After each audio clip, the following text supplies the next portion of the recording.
y'all doing? What is up? It is your man Julian. Sorry if I startled you, I did not mean to do that. AKA the Cozy Representative, back again with yet another video.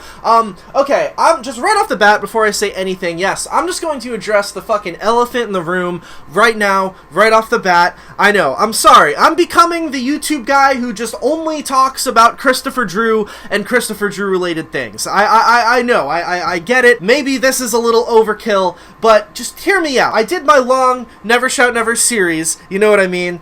For those of you who watched it, if you did, thank you very much. You might notice that I failed to mention any of Christopher Drew's side projects, including, you know, probably the most notable one, which was Eat Me While I'm Hot. I did that on purpose. I purposefully didn't mention that because I felt like that band, kind of in itself, was a very big name in the scene. There's a lot of people who really liked Eat Me While I'm Hot who didn't even really like Never Shout Never very much, you know what I mean? Eat Me While I'm Hot was their sort of metalcore, sort of joke metalcore band, kind of in the vein of I Set My Friends on Fire or something like that. It was their side project, their joke metalcore side project. But despite being a joke, a lot of their music, specifically their earlier stuff, like their All My Friends EP, was actually like really good, and a lot of people who, you know, like I said, Never Shout Never might not have been their cup of tea, so a lot of people liked Eat Me While I'm Hot and wanted Eat Me While I'm Hot to be a full band. That never happened, but anyway, we're gonna we're gonna get into all of that in this video, so I guess consider this like the fourth and final chapter of my super long Christopher Drew, you know, career analysis, character study. Without further ado, before we get into anything, I'm going to be cracking into a San Pellegrino. I am not sponsored by San Pellegrino, but I would love to be. I've been sucking these things down like a motherfucker. A little pricey, a little on the expensive side, but worth it, if you ask me. Oh yeah, oh baby. Come to Papa. Alright, now that we're all locked and loaded, without further ado, once again, I am the Cozy Representative. I'm happy to have you here with me today. I bring to you the Eat Me While I'm Hot story. Let's go.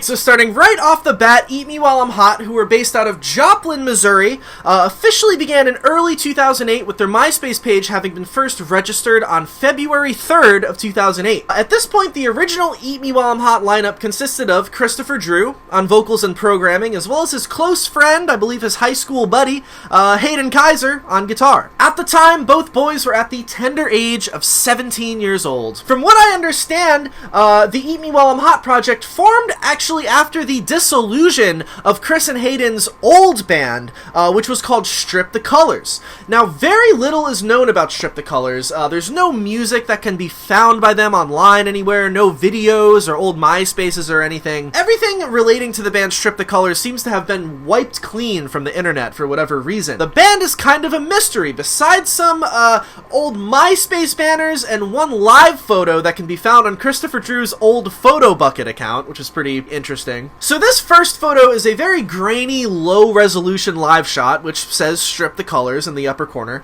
Now, like I said, the history of stripthecolors is very mysterious, and it is unclear whether or not it was a full band besides Chris and Hayden. There may have been more people, but this live photo obviously suggests that stripthecolors was just Chris and Hayden. As you can see, a very young Chris is on vocals. Honestly, I can just tell that that's Hayden on guitar by his body language. I know. I've been looking into these people a lot lately, okay? I know what Hayden looks like. So it looks to be just them. There's no sign of a drummer or anyone else on stage, so safe to assume it was just Chris and Hayden in that band. There's also a MySpace banner that I found that describes Strip the Colors' sound as heavy electronic rock, as well as an apparent t-shirt design that describes them as heavy electronic rock and roll, which also features 417, which is the Joplin, Missouri area code in the background, which is pretty funny.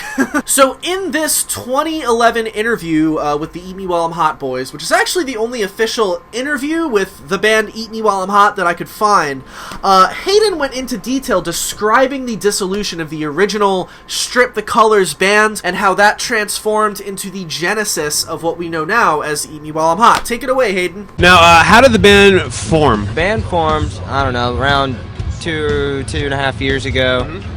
Maybe 3, I don't know. Yeah, it was more like 3. And it started out, Chris and I, we had an old band back in the day called Strip the Colors. And we kind of dropped that name and started. Chris came up with the name Eat Me While I'm Hot, called me up one day. He was like, yeah, let's start it back up again. So I was like, okay. And thus, much like a phoenix rising from the ashes of Strip the Colors, Eat Me While I'm Hot was born. From the earliest archive snapshot I could find of their MySpace page, which was captured on May 21st of 2008, their bio explains that they are, quote, Chris and Hayden's attempt at entertainment. This is sorta a joke. Just boredom put into heavy music. We don't play shows. So just a fun, goofy little side project. In the Sounds Like section of the page, they describe themselves as white noise collaborated into a fury of sounds. Very cool. Now, despite just being somewhat of a jokey side project, the band were getting a considerable amount of attention online right from the get-go, with their MySpace account amassing approximately 35,000 profile views after only just a few months of being a band. I think it's safe to assume, however, that this steep number of profile views was really simply a side effect of the considerable amount of attention that Chris's main project, Never Shout Never, was getting at the time. At that point, he was absolutely blowing up on MySpace and was just about to release the Yippee EP. So, joke or not, Eat Me While I'm Hot was receiving a considerable amount of attention right from the jump. Now, interestingly enough, I actually found some super old MySpace comments on Eat Me While I'm Hot's page from around this time that suggest that some of the old fans of Strip the Colors were not satisfied with the new Eat Me While I'm Hot material and actually preferred Strip the Colors' old music. Brandon writes, I was expected to be blown away like I was with Strip the Colors. Though Eat Me While I'm Hot is good, I don't get the same feel from it as I do with Strip the Colors. To which Squish writes, agreed with the guy under me. And Colin adds, I feel the same way, 2 comments below. Now, I don't know about you, but these comments make me extremely curious as to what old Strip the Colors music sounded like, and it makes me really wish there was some of their old music to listen to online, but I guess it is what it is. Chris, if you have any of that in your hard drives, I'm sure a lot of people out there would love to hear it, including myself. But anyways, moving forward, let's get into exactly what Eat Me While I'm Hot sounded like at this point in time, shall we? Now, while there was no official, release from the OG Chris and Hayden incarnation of Eat Me While I'm Hot, no EPs or anything like that, they did release a string of demo songs onto their MySpace page at that time. These songs were short blasts of fun, electro-tinged heaviness, a blend of screamo pop that reminds me of contemporary post-hardcore acts at the time, such as, Chiodos or Alasana, as well as, maybe a little Attack Attack or I Set My Friends on Fire. At times, their metalcore edge was even reminiscent of bands like Drop Dead Gorgeous or The Devil Wears Prada. These early songs all range from sort of lighthearted musical experimentation to just flat-out complete jokes, like parody songs almost. Some songs sounding like they're straight up making fun of a lot of the heavy metalcore and post-hardcore that was going on at the time. After all, Eat Me While I'm Hot was simply just somewhat of a joke at this point, and none of these songs were meant to be taken seriously at all. One of the most popular songs from this early era was a track titled I Hit a Squirrel, It Changed My Life. Now, if you ask me, this song showed off a bit of the more experimental post-hardcore side of the band. Check it out.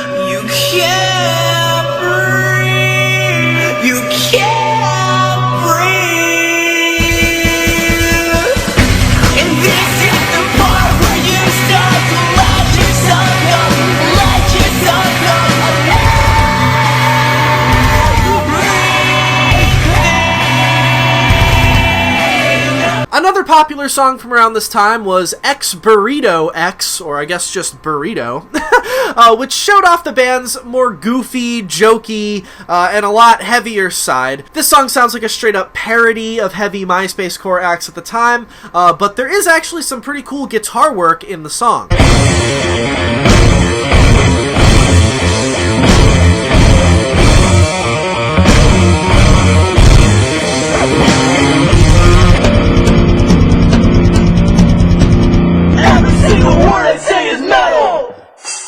Captain Planet, he's our hero. He's gonna bring pollution down to zero.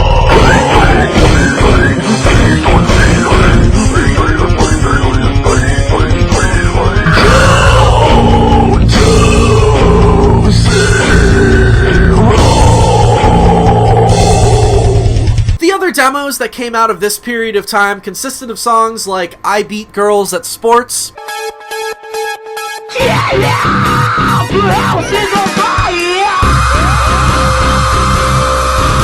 Cough Kid Cough, This is your life, this is your time.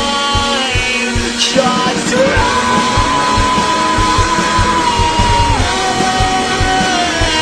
and some more Killa, but it's spelled like some whore, like whore Killa, but like whore is made to look like s'more. They were 17, okay? Ha ha ha. This is real funny, guys. Hope you find vengeance on someday, but for now you're still that same old So, once the fall of 2008 hit, some serious changes began occurring within the world of Eat Me While I'm Hot. It all started with a blog post which was uploaded to the band's MySpace page on September 29th of 2008. The blog post was titled Studio and read the following. Hello friends, me, Christopher, and Hayden have been in the studio for the last week. We are going to put out an EP later this year. The new stuff is a lot different, just a fair warning. Pop hardcore would best describe. We play what you like, and if you don't like the new stuff, too bad for you. But we still love you. New stuff will probably be up in about a month. Christopher Drew. And a few days later, on October 9th, 2008, another blog was posted which was titled Took Songs Down. The blog read the following. We took songs down, because new stuff is so much different. Sorry, dudes and chicks. Much love. Eat Me While I'm Hot. It was also around this time that it had been revealed via their band members section on their MySpace page that they had actually expanded the Eat Me While I'm Hot lineup, officially making Eat Me While I'm Hot a full electric live band with drums and all that. Christopher Drew was obviously still holding it down on vocals and Hayden Kaiser on guitar, and now with them they had a young, fresh-faced Taylor McPhee on the bass, as well as Mr. Caleb Dennison on the drums. All-star lineup. Taylor McPhee was a fellow Joplin, Missouri native, and Chris and Hayden had known him from high school as well as through the local music scene. Taylor having played in a band called Sounding the Silence, which was the old project of Carter Halsey, who, if you're familiar with Never Shout Never and all their crew, he's been a friend of the band for a long time and has toured with them. His old project was Sounding the Silence. They're actually very good. Check this song out. I've been obsessed with this recently. And oh Mariana, I've been searching for you. May your blue eyes hide everything I do. Yeah, so basically Taylor McPhee played in the live band of Carter Halsey's old project, so that's how Chris and Hayden got to know him, yada yada yada. Taylor also ended up joining Chris as the bass player for the live band of Chris's main project, Never Shout Never. Caleb Dennison was another local musician from around the Joplin area, who was a solo artist. You are my brightest firefly. And he also recorded bands. Basically, Chris and Hayden had asked Caleb to record the new Eat Me While I'm Hot songs that they were working on at the time, which led to Caleb actually fully joining the band as their new drummer. Much like Taylor McPhee, Caleb also ended up joining the live band of Never Shout Never as well. It was with this new completed lineup that the band took one of the most iconic, legendary MySpace band profile pictures of all time, if you ask me. This goofy gif in all its neon scene glory. The outfits, people, the outfits. Come on, the cowboy boots, the little vest things. This image is peak MySpace, distilled, concentrated MySpace, if you will. If you were a scene kid on MySpace back in the day around 08, there's no way this image isn't burned into your memory like some sort of Hot Topic birthed curse. Truly revolutionary. The boys were gearing up to make some waves in the scene. Now, later on that month, on October 27th of 2008, it had been announced on yet another MySpace blog. MySpace blogs are obviously the place to be at the time, that Eat Me While I'm Hot's debut EP, which would be titled All My Friends, would be available on December 9th of 2008, and 2 brand new songs that would be featured on the EP could be exclusively listened to on the band's Pure Volume page. One of those songs was called The Point.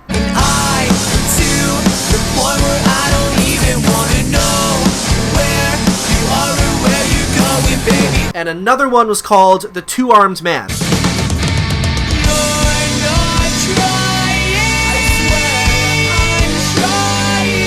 It was also announced, this is pretty cool, that limited edition spray-painted mini CDR discs containing the song The Point were to be available on Never Shout Never's fall tour that they were doing at the time with Hello Goodbye. The CDs were limited to 200 copies. Now, does anyone watching this, did anyone buy one of those CDs? Does anyone have one? Does anyone remember that? I don't have one myself, but I remember that happening, and I don't know, I think that's really cool. This is just a little cool knick-knack. This was a cool time for Chris and the Never Shout Never gang, you know what I mean? Or I guess Chris and the Eat Me While I'm Hot gang, rather, as it were, for this video and this point in time. But anyways, now, as you can maybe tell by the quality of the song clips that I just played for you, while the overall nature of Eat Me While I'm Hot was still very lighthearted and ultimately non-serious, after all, they were still a side project of sorts. At this point, they were starting to become far less of purely just a joke band than they were back in the original Chris and Hayden lineup of the group.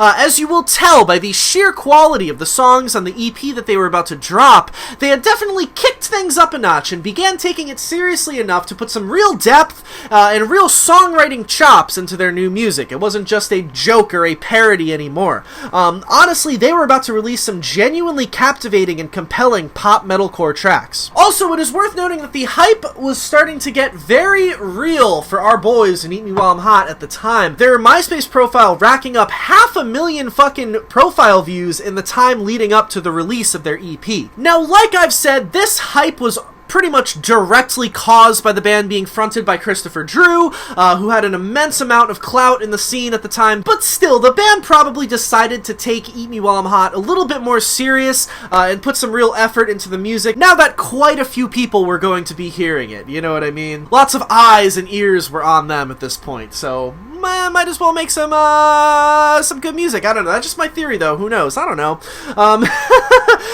Come November, the band also had some shows in the works and were officially booked to play the Unsilent Night 2 Festival in Plano, Texas on December 28th. The band also continued to hype up the release of their upcoming debut EP through their MySpace blog until finally, on December 9th of 2008, Eat Me While I'm Hot's debut EP entitled All My Friends was officially self-released by the band digitally and could be downloaded exclusively through iTunes.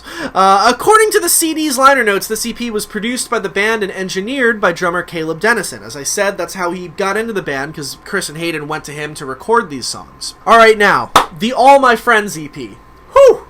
Where to begin?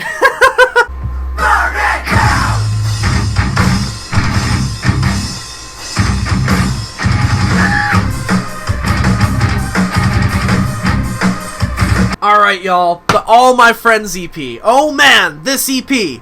Fucking crazy.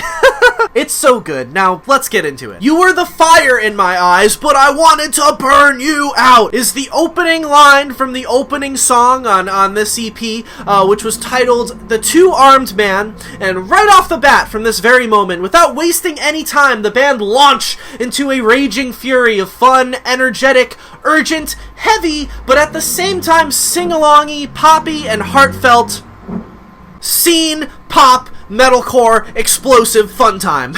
First of all, I just want to jump into the genre of this thing, because much like the majority of those, MySpace bands from around this time, it's really just a bunch of different genres and sounds and musical styles all crammed into one zestful, lively, youthful package. Now, pop hardcore, as Chris described it, was all the rage at the time, with flagship bands like A Day to Remember and 4 Year Strong waving the flag and carrying the torch for the relatively new genre, which at the time was dubbed easycore. Now, in my opinion, the best example of pure, concentrated easycore was displayed in Chunk No Captain Chunk's insanely positive ode to brotherhood in their 2011 track In Friends We Trust. Hey dudes, are you ready to? Just to give you a solid example of what I mean by, when I say easycore. Also, the entirety of the Homesick album by A Day to Remember, or,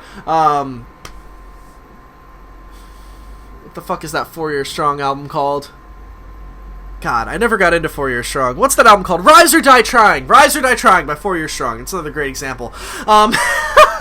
That's easycore. In short, the genre was an even blend of metalcore chugs and screaming, with pop-punk hooks and catchiness. Pop-punk and metalcore, you marry 'em, you got easycore, you got A Day to Remember, you got 4 Year Strong, and right now, you got Eat Me While I'm Hot.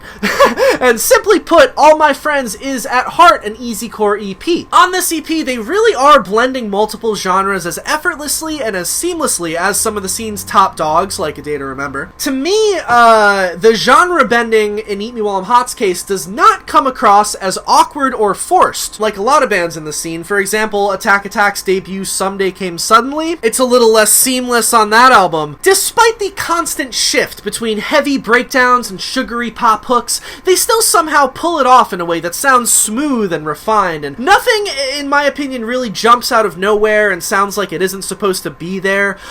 They pulled off some really masterful easycore song structure that makes every different section seamlessly transition into one another. It all kind of makes sense, and it just works, you know what I mean? In ways that some bands at the time didn't have down, like that Attack Attack album that I mentioned. Great album though, but you know what I'm saying. Now, while I do believe that this is an easycore EP at heart, I want to note that when you take out the magnifying glass and look a little closer into these songs, there's actually a lot more going on than simply just the metalcore and pop-punk. For example, a lot of the metalcore riffs on the EP are very southern-tinged, southern metal style, reminiscent of bands like Every Time I Die, or early Maylene and the Sons of Disaster, that kind of thing, which is, in my opinion, a very cool addition and adds a different flair to the easycore sound, as most bands in this genre typically don't play around with southern metalcore styled riffs. I think it works really well for Eat Me While I'm Hot on this EP and made it stand out a little bit more. Also, as one might expect from a Christopher Drew project circa 2008, the band also experimented with synths and drum machines and some electronic elements, specifically on the song The Two-Armed Man, and they also dive into some more chilled out, emotional, alternative pop rock, like on the song The Point. In fact, besides the erupting breakdown at the end of the song, The Point, this song sounds like it could have actually been used for Chris's main project, Never Shout Never, as opposed to Eat Me While I'm Hot. But it is really cool to hear this song with the full band element, and it also adds more styles and different dynamics to this EP as a whole, which I really appreciate. It's like a nice little breather at the end that shows a different side to the band and more styles that they could pull off well, It's really cool song. As far as the songs on this EP go, The Two-Armed Man and When in Rome are definitely the heavier songs on this EP. The Two-Armed Man is a flash flood of MySpace scenecore. I mean, fuck. If the whole MySpace metalcore scene pop wave could be boiled down into one song, it's either Stick Stickly or The Two-Armed Man by Eat Me While I'm Hot. They really summed that scene and that style up perfectly in this song, and frankly, this song fucking bumps. If you haven't listened to this EP since, 2009 or whatever, I promise you, The Two-Armed Man will slap you in the face with overwhelming neon-tinged middle school nostalgia. This song is a real barrel of monkeys, too, a perfect opening track for this kind of EP. This song effortlessly and seamlessly trails through Forever the Sickest Kids-esque electro-pop sections with whoa-ohs galore, and A Day to Remember meets Maylene and the Sons of Disaster-esque breakdowns and hardcore screaming from Christopher Drew before reaching its apex, the "Ya Trick" breakdown at the very end of the song. Ya Trick! God, what was it with Scene Kids and screaming Soulja Boy lyrics back in 2008? Anyways, all of those things that I just said about the Two-Armed Man could also be said about my personal favorite song on this EP, and probably my favorite Eat Me While I'm Hot song in general, which is the song When in Rome, which is yet another explosion of neon nostalgia, taking you through a garden of catchy neon pop-punk hooks and down and dirty southern rock breakdowns. Chris's voice sounds great on this song as he hits falsetto notes to a truly epic breakdown at the very end. Honestly, this song is fucking great, and like I've said, it really does the whole pop, hardcore, easycore, MySpace scene genre bending just about as good as, if not even better than, some of the scene's top players at the time. I really honestly think that if they had taken this band a little more seriously at the time, if this was their main project, this EP would be looked back on as a fucking classic, and they would now be talked about in the same breath as A Day to Remember or 4 Years Strong. They would have been giving those bands a run for their money at the time. That's just my opinion. Screw the Standard and the title track, All My Friends, definitely show off this EP's more poppy, pop-punk side. Screw the Standard is a bouncy, fun, captivating tune about getting all your best friends in a van and leaving your shitty little hometown and going to take over the world and having a great time doing it. Although these themes are often played out and cliched at best, this track really does a good job at presenting this storyline and these ideas in an authentic and compelling way. A great chorus on this one too, with some impossibly high-pitched vocals from Christopher Drew a la Kellen Quinn, but really, I mean, Kellen Quinn actually kind of sounds like Christopher Drew, because Eat Me While I'm Hot actually came before Sleeping with Sirens did, so technically, like, Kellen is kind of jocking Chris on the super high vocals thing, but I mean, they were all kind of jocking Anthony Green, though. But anyway, that's a whole other, that's a whole other can of beans. Now, despite this song's more pop-punk influence at first, the song eventually erupts into some seriously down and dirty metal riffs towards the end, with some honestly really impressive guitar lines in this one, as well as the hilariously goofy two-step call from Christopher towards the end before the song ultimately just erupts into pure chaos in the last like 10 seconds or so. This song, if you ask me, is absolutely brilliant in the context of the scene that it came from, and is nothing but fun all around. The most sugary, poppy song on this EP is the title track, All My Friends, which besides the A Day to Remember like breakdown at the end, is pure Forever the Sickest Kids level neon pop punk. An insanely fun track that, much like this EP as a whole, doesn't get enough credit for how truly great it is. Sure, the reason Eat Me While I'm Hot was such a big name back in the day was, like I've said, directly caused by Chris and the fame of Never Shout Never, but I really think that if Never Shout Never never existed, or if Never Shout Never was the side project, and really put some time and effort into this band, you know, made some music videos, went on some real tours, did like a full-length record in the style of All My Friends, imagine how sick that would have been. I think that they would have been huge all on their own, and like I said, I think this EP would be now looked back on as a classic and a staple within that genre, a big influence. Yeah, so it's kind of a shame that we didn't get, you know, more of a real career out of Eat Me While I'm Hot, and that they didn't take it a little bit more seriously, because as you can tell by this EP, they were really goddamn fucking good at writing music like this. So, just to wrap it up on the All My Friends EP, just gotta say, I love this EP, I really do. I still listen to it all the time. I think it holds up super well, and it holds a place super close to my heart. I love the sound and the style, and I love how well they truly pulled it off. I think that this EP is probably the best music that Eat Me While I'm Hot ever made. Maybe I'm just biased because it's my favorite release by them, but really, like I said, I think this EP is really truly overlooked and underrated in the grand scheme of things. It's also crazy to think about, you know, the life and the legacy that Christopher Drew and the gang would have had if they had done Eat Me While I'm Hot as their primary band, as opposed to Never Shout Never. One of those crazy, you know, the wacky world of what ifs, am I right? Like some It's a Wonderful Life kind of shit, but I digress. Anyway, moving right along, things were all hunky-dory for our MySpace scene-core foursome following the release of All My Friends until a MySpace blog was posted on December 18th, 2008, titled Name Change. Oh my god. The blog stated the following, quote, "We had to change our name because of copyright reasons. Please support us with this change. Don't be mad or sad. We are putting up a new song next week to lighten the mood. Love," drumroll please, Mr. Owl. Oh my god.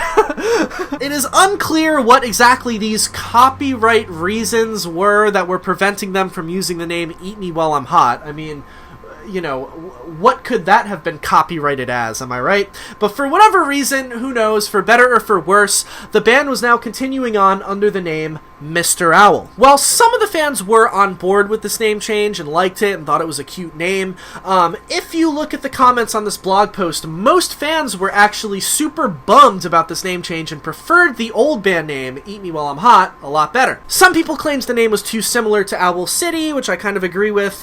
Some people said the name isn't very catchy or doesn't really fit with the music as well, etc., etc. Personally, I actually kind of really like the name Mr. Owl, and I actually do think it fits the music that they were making on the All My Friends EP pretty well, but that's just me. Following this name change, just before Christmas of 2008, the band put up a brand new song on their MySpace page, which was available for free, titled Mother May I. He's standing alone with his gun in his hand, wondering why he's the man with the gun in his hand. Now, Mother May I is an excellent song and is a huge fan favorite amongst the fan base. This song is super popular and is often, you know, people's favorite song by the band. It would be mine, but personally, When in Rome is #1 for me, for whatever reason. Yeah, this song is super heavy, super dark, super intense. I believe it's an anti-suicide song written about someone who is at the end of their rope and takes their own life. The verses are super driving and heavy and dark, while the choruses are big and halftime and soaring with meaningful and heartfelt vocals from Chris. This song also has some really cool piano sections throughout it, which complement the otherwise, you know, super heavy instrumentals with a different type of flair. Either way, despite how people felt about the band's name change to Mr. Owl, this song was an absolute smash hit for the band, and like I said, very quickly became a very big song within the scene at the time. Directly following the name change and the release of Mother May I, the band played at what I believe may have been their first show. I'm not exactly too positive of that, but either way, it was definitely their first real big show, which was at, like I said, the Unsilent Night 2 festival on December 28th at the Plano Center in Plano, Texas. This fest, boy, it was insane. It was headlined by Forever the Sickest Kids, who were like the biggest band in the world at the time. It also featured appearances from Scary Kids Scaring Kids, Norma Jean, Craig Owens, The Secret Handshake, The Scene Aesthetic, Sky Eats Airplane, The Word Alive, The Somerset, Broken Side, Artist vs. Poet, and even Never Shout Never played a set. This fest was extremely stacked with so many good bands, and honestly, I would kill to go back and attend. Quite a legendary lineup if you ask me, if you're into, you know, MySpace era stuff. Here's some footage from the show of the band rockin'.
So, following the Unsilent Night show, their performance at the festival, so to speak, something very interesting and abrupt happened in the career of Mr. Owl. What was it, you ask? Let me tell you. On January 31st of 2009, a MySpace blog was posted onto the Mr. Owl page, and it was titled, Long Story Short. The post read the following, quote, Owl City and his label thought that our band names were too similar. So, out of professional courtesy, we started brainstorming for a new name. My amazing attorney, Mr. Beam, worked night and day and arranged something amazing. We can now legally use the band name Eat Me While I'm Hot. So, I think we may do it. What do you think? The band. Holy shit. Oh my god. Eat Me While I'm Hot. And there you have it.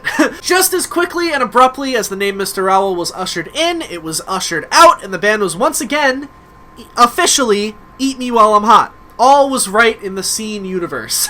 No, fuck it. You know what? All was right in the universe as a whole. After all, Eat Me While I'm Hot really was the more iconic name. I mean, everybody knows what you're talking about when you say Eat Me While I'm Hot. You know, when you say Mr. Owl, people are like, what's that? The cartoon character from the Tootsie Roll commercials? Anyways, I still can't help but wonder what sort of legal troubles actually prevented them from going by Eat Me While I'm Hot, of all names, and what exactly they had to do to be allowed to use that name again. I mean, it's a pretty random, like, esoteric name, right? It's all one word, there's an exclamation point at the end, doesn't really mean anything.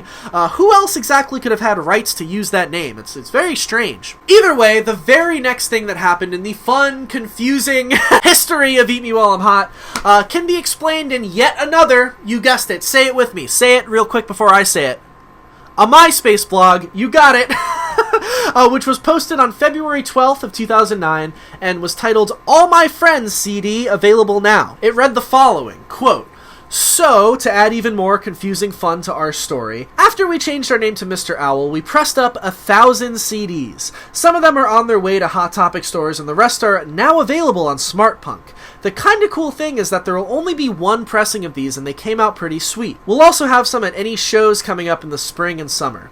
Here's a link to the CD. Thanks so much for the support." So, yeah, they pressed up a limited edition, what was that, 1,000 copy? Yeah, 1,000 copies of the All My Friends EP with the Mr. Owl, the now defunct Mr. Owl name, which, what is this over here? What am I looking at to my right? Your left? My right? What is this that I'm seeing? Oh, let me just grab it real quick. Oh, what's this that I have in my possession? Oh, shit! It's, can you see it? Let me block out the light. This is it. This is one of the CDs that I bought way back in the day of one of the only Mr. Owl All My Friends CDs. There's the track listing on the back. Very cool. Yeah, I bought this back in the day. I have a memory of buying it from my local Newbury Comics, I think. I also may have ordered it from them online on SmartPunk. I actually can't remember how I got my hands on this, but I did get it all the way back in the day. And like, this is definitely one of my most like prized possessions as far as you know, like collectible scene kid stuff, because like I said, there were only 1,000 of these made and they were only called Mr. Owl for about a month. But I'll show you the inside of this. Here's that front booklet with the cover that looks like the 4 Year Strong album with the Mr. Owl. I'll like take pictures of these two and put up, but yeah, there's the liner notes and everything. Very cool. Here's the CD with a little steering wheel on there. So yeah, I just wanted to show that off a little bit because I am proud of the fact that I own that. But anyways, all things considered, 2009 was a pretty quiet year for Eat Me While I'm Hot. After all, like I've already stated many times, Eat Me While I'm Hot was a side project of the band Never Shout Never, which once 2009 came around, Never Shout Never went from being the solo project of Christopher Drew to a full electric rock band, of which every member of Eat Me While I'm Hot was a part of. And Never Shout Never was just getting absolutely fucking ridiculously huge at this point, signing to a major label. They were all over MTV, playing on Warped Tour. The hype was insane for that band at that point. So as you can imagine, they were pretty busy doing Never Shout Never stuff most of the time, and Eat Me While I'm Hot fell pretty far back onto the back burner for them. However, as you will see, they did fit in doing Eat Me While I'm Hot stuff into their busy schedules as much as they possibly could over the course of the next few years. So first off, the next show that Eat Me While I'm Hot played, they returned to the Plano Center in Texas and performed at the May Madness Festival, which I'm pretty sure was organized by the same people who put on the Unsilent Night Festival back in December of 2009. Much like Unsilent Night, the fest had an absolutely stacked fucking bill. Oh, and as you can see by this show flyer, it was actually headlined by none other than Never Shout Never. In fact, if you look closely, Eat Me While I'm Hot wasn't even officially listed on the bill for the show. To my knowledge, Eat Me While I'm Hot just did kind of a surprise set in the middle of Never Shout Never's set, you know what I mean? Because of this, the lineup for Eat Me While I'm Hot during this performance was consisting of the slightly extended lineup of Never Shout Never at the time. At this show, the group did an extremely raucous performance of the song Mother May I, which was captured on video. Roll it! This is gonna sound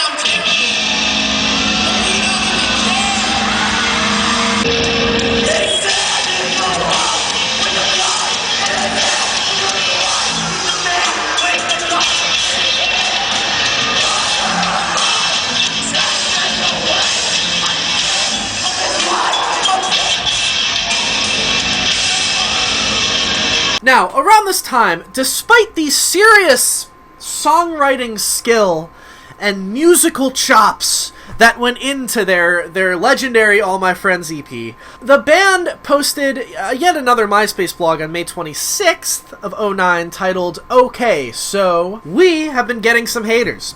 So, to clear everything up, Eat Me While I'm Hot is not serious. We try to be stupidly metal for the fun of it, so don't take us seriously. Ha ha ha, Eat Me While I'm Hot. Now, keep this message in mind as it serves as an important segue into the next chapter of Eat Me While I'm Hot. Let's go.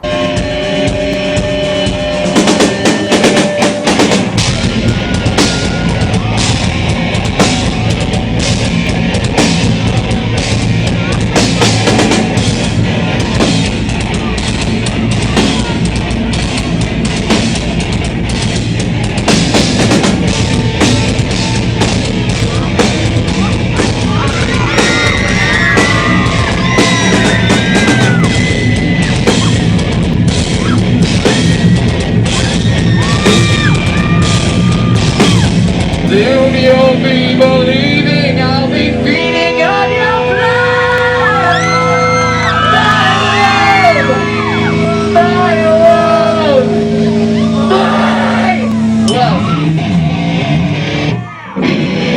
Let's see some middle fingers, please. I wanna go on a trip with my eyes across my skin. Every time I go outside, it feels like sin. The very next thing that Eat Me While I'm Hot did was release a brand new song on their MySpace page on September 9th of 2009. The song at the time was called Vampires Live in My Brain, all lowercase and all one word, much like Never Shout Never's old music. And Eat Me While I'm Hot's old music, too. This song was by far the biggest, heaviest, beefiest thing the band had ever released at that point. Not to mention the production quality was way, way better and smoother and more crisp than anything they had released before, too. Oh shit. Oh, get ready. Oh yeah! The contents of this song are back to the goofy, jokey nature of the original pre-All My Friends Eat Me While I'm Hot, and from this song and its lyrics about being a vampire who is afraid of the sun, who lives off of blood and beautiful women, you get the idea that, for better or for worse, Eat Me While I'm Hot were officially back to being a heavy joke band like they were when they started. Which, in some ways, you know, was kind of a shame. Because, like I said, the All My Friends era stuff really was so good, and I would have loved to have seen them explore that more easy-core sounding style on a full length or something. But in other ways, honestly, it's also, on the flip side, kind of cool that the All My Friends stuff was just this one-off thing. It makes it this cool little mythological era that represents a very specific moment in time. Either way, the new Eat Me While I'm Hot that they were displaying on this new track, Vampires Live in My Brain, or should I say the new old Eat Me While I'm Hot, because really they were going back to their old original style in this song, is, like I said, a very fun, goofy, and also extremely heavy Eat Me While I'm Hot. The riffs and verses are extremely down and dirty, and the drums are thumping, the guitars sound great in general, both the way they sound production production-wise and also just the quality of the riffs is fantastic. The best part of this song, in my opinion, is the extremely dark, extremely heavy, intense climax at the very end of the song where it erupts into Chris passionately screaming, "I will never die," over and over and over again. This fierce, powerful section just screams for all you motherfuckers to open up that pit.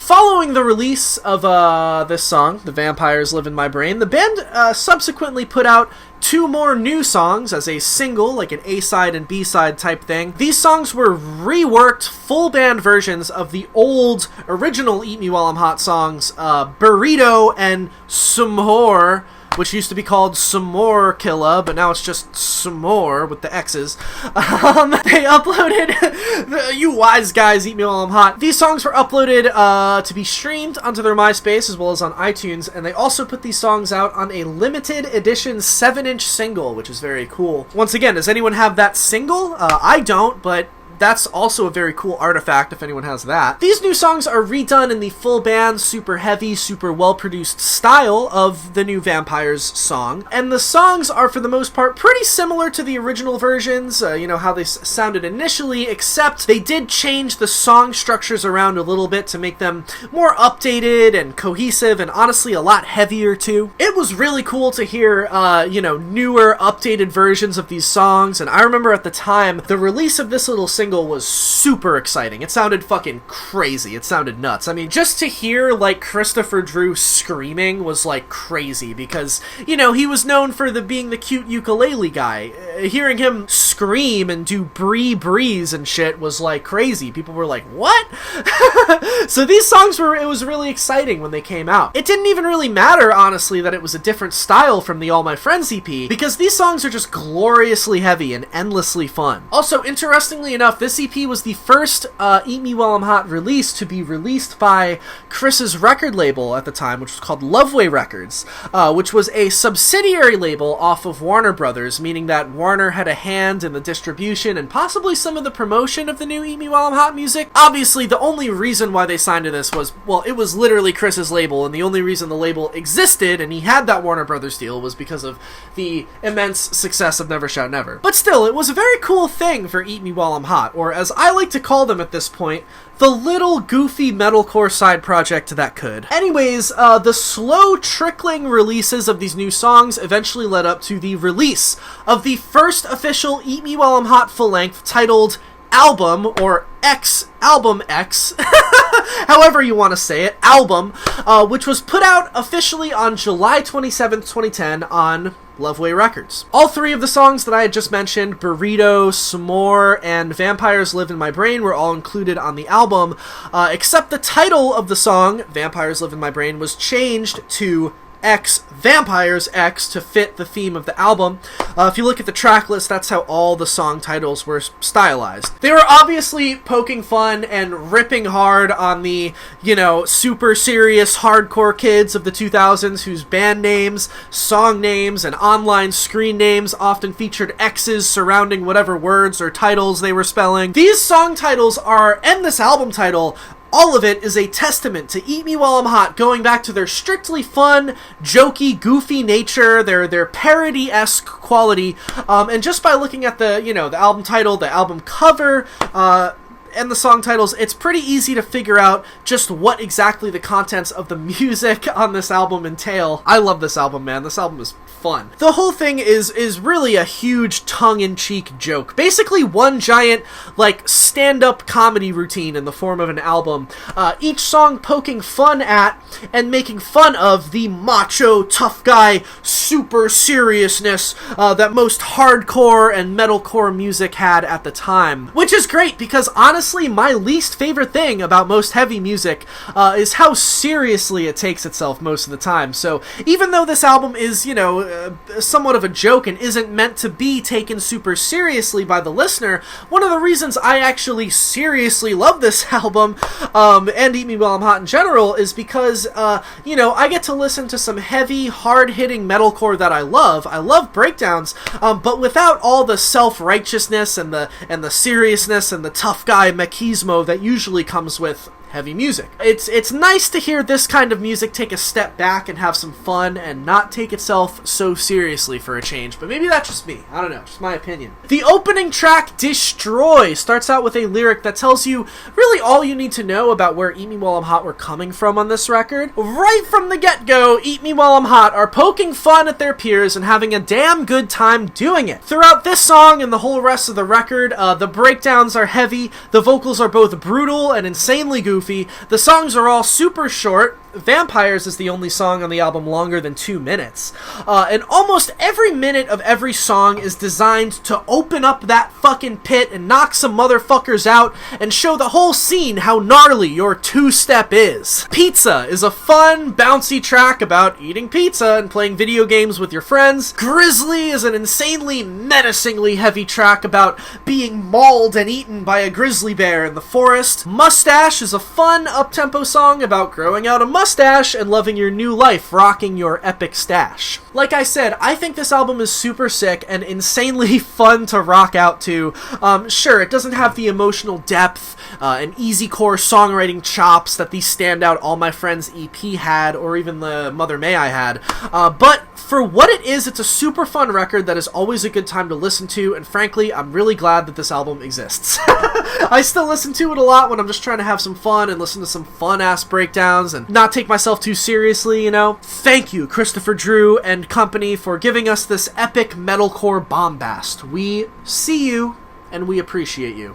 This album expectedly received mostly negative reviews, but despite this, it actually ended up charting at number 46 on the Billboard Heatseekers chart, which is a pretty huge accomplishment for a non-serious and barely active band like Eat Me While I'm Hot. So after the release of album, Eat Me While I'm Hot was pretty quiet for a while, with no activity from the band until January 4th of 2011 when they digitally released a brand new non-album single called Get Up and Die. The verses of the song kind of sound like the band were like doing their best Rammstein impression or something like that, and the choruses are very bouncy and energetic, sounding like this was something written specifically, to make a room of people jump up and down and get down to. Towards the end of the song, the tempo slows down and it goes into a very gnarly breakdown with a genuinely hilarious guttural scream from Chris, which has been like pitch shifted and chopped up, and it just sounds so funny. I don't know. I just think that's really funny.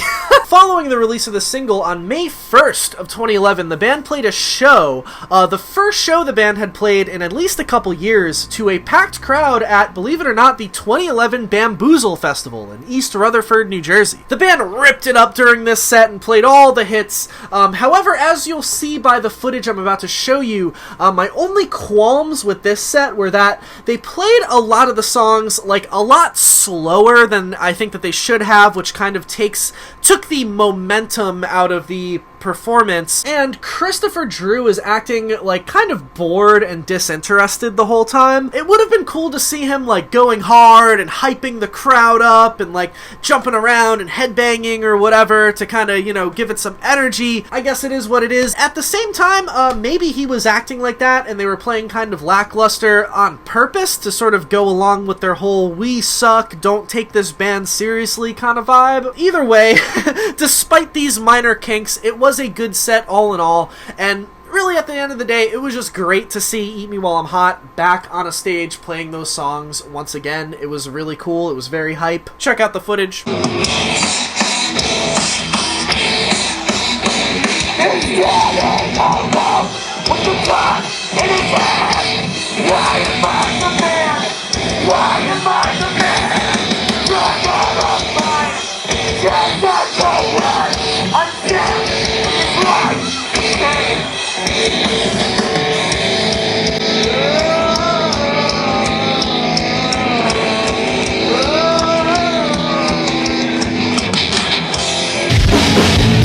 Alright, this is your last chance, dancer. Open that fucking pit bigger than anything.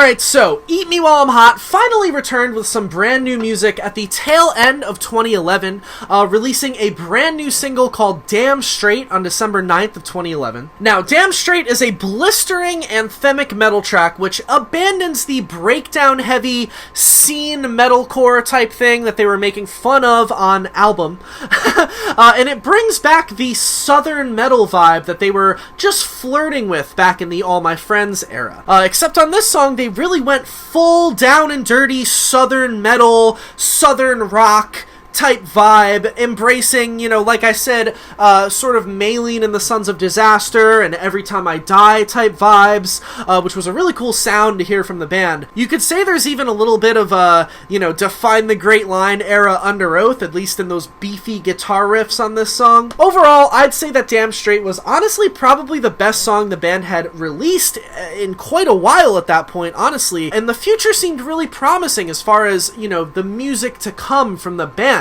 As we witnessed them produce some, albeit goofy and tongue-in-cheek, yet really well executed and compelling metal jams, starting with this single, Damn Straight. As it became apparent that Eat Me While I'm Hot were starting to prep for the release of a new album following this single release, it is worth noting that the band had dropped the exclamation point from their band name around this time, yet the name still remained all one word. So Eat Me While I'm Hot, no exclamation point. It had also been revealed that longtime drummer Caleb Dennison had left the group, considering up until now the Eat Me While I'm Hot lineup had pretty much always mirrored the Never Shout Never lineup. Caleb had actually left Never Shout Never around this time, so subsequently he had also left Eat Me While I'm Hot too, causing the current Eat Me While I'm Hot lineup to be Chris on vocals and guitar, Taylor McPhee on bass, and of course the man, the myth, the legend, Hayden Kaiser on drums. Get with it, people. Which was also, you know, the Never Shout Never lineup at the time. With these new changes in tow, the second Eat Me While I'm Hot full-length, entitled Mushroom, was officially released on March 2nd, 2012 through Chris's label, Loveway Records. Now, honestly, I gotta say, I fucking love this album. This is definitely my second favorite Eat Me While I'm Hot release, right behind All My Friends. You see, on this album, there is still a jokey, tongue-in-cheek element about it, but the instrumental work on this album is actually genuinely very, very good and very, like, very skillful throughout the whole thing. It really doesn't just rely on open chugging like the last album. It's far more, like I said, in the vein of Every Time I Die kind of riffs, or The Chariot in terms of, you know, beefy metal riffage. It's dank, it's dope, it's heavy and fun, and seriously well executed. I'm not even kidding. Also, the lyrical content does surprisingly have a lot more depth this time around. While songs like the anthemic Damn Straight and the rambunctious Rock and Roll still have the, you know, jokey, goofy, cocky lyrics that Eat Me While I'm Hot were known for in their previous music, songs like Anti-Venom, for example, which is a standout track on this album, by the way, that song has lyrics that actually sound like really personal and meaningful to Chris's life. The song Judgment, both musically and lyrically, honestly sounds a lot less like a joke song making fun of metal bands, and it sounds more like an actual song that an actual non-ironic, well-respected metal band would make. They were really like honing in this style, whether it was a joke or not. They did a really good job of, you know, of executing it. Same thing with probably my personal favorite song on the album, and one of my favorite songs Eat Me While I'm Hot ever made, which is the title track called Mushroom. God, what a glorious song. If you've never heard this track before, seriously, go listen to it, because it's honestly, like, for real fucking dope. It's super epic and sounds like it should be on, like, a Sons of Anarchy commercial or something like that. Now, I honestly don't, like, listen to enough metal bands to know exactly, like, what band this song sounds like or who to compare it to, but I do know enough to know that it sounds like some real-ass, like, legit-ass metal shit. I love this song, Mushroom. I couldn't recommend it enough. It sounds really sick. Vultures is also a super dope song, too, as well as the song Gates of Hell. Honestly, the whole rest of this album is a very fun listen, and every song has, you know, something that stands out and something sick to offer to the listener. Like I said, this album is very surprisingly well executed and well made. I definitely recommend it if you haven't heard it before. You know, it definitely doesn't have the 2008 scene core qualities that All My Friends had, but it does show the band once again displaying the fact that if they want to, they can write some seriously well-crafted songs with some great guitar riffs. If you're a fan of metal in general, specifically stoner metal or southern metal, I definitely think you will find enjoyment in this album. And that, my friends, pretty much marks the end of the Eat Me While I'm Hot story. Well, yes, the band did do some light touring, as well as some various one-off show dates in support of the second album, Mushroom. Following that, nothing much really happened in the world of Eat Me While I'm Hot. I guess the most notable thing was, yes, the band did change their name to Eat Me Raw at a certain point, but no music was released under that name. And it's pretty safe to assume that following the dissolution of the Never Shout Never live band around, 2017 or 2018, and also by the, you know, no music or activity under the Eat Me While I'm Hot or the Eat Me Raw name, it's safe to assume that the band is no longer. Which is a shame, but as with most good things, the memories shall remain. Thank you, Christopher Drew, Hayden Kaiser, Taylor McPhee, and Caleb Dennison for all that you've done for the metalcore world. We love you, and I wish that there was more music that sounded like the All My Friends EP. This has been the Cozy Representative, and I hope you all have a good night.